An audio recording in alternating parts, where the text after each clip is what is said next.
morning, and we're reading from the book of John, the Gospel according to John, chapter 3 and verse 16. And I'm reading from the Old King James Version this morning. It simply says, "For God so loved the world that he gave his only begotten Son, that whomsoever believeth in him will not perish, but have everlasting life." And I wanted an appreciation that God doesn't just talk love.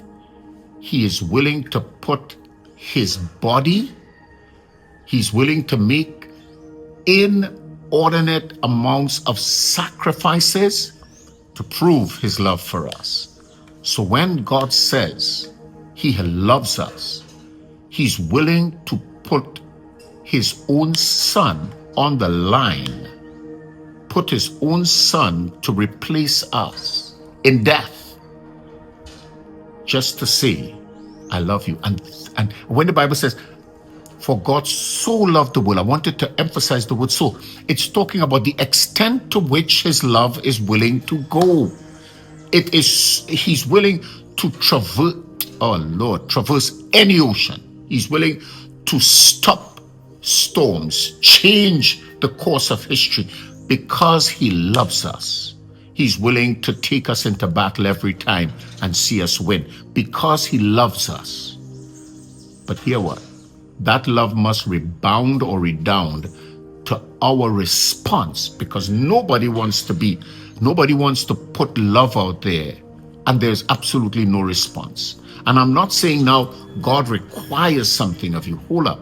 Before you go there, a response of an expression of love should be given. You should be willing to give at least a thank you. And that's where praise, and that's where honoring, and that's where worship, deep worship, comes from.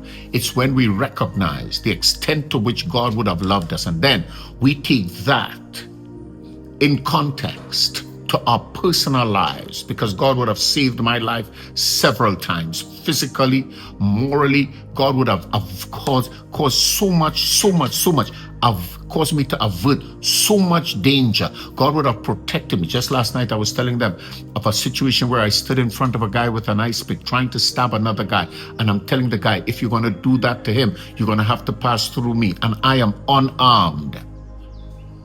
And God would have averted the very danger that I put myself in, because he loves me. And you know what? Because of that, whenever I come to God, I am in deep worship, thankfulness, honoring. That's where that comes from. We talk about praising God.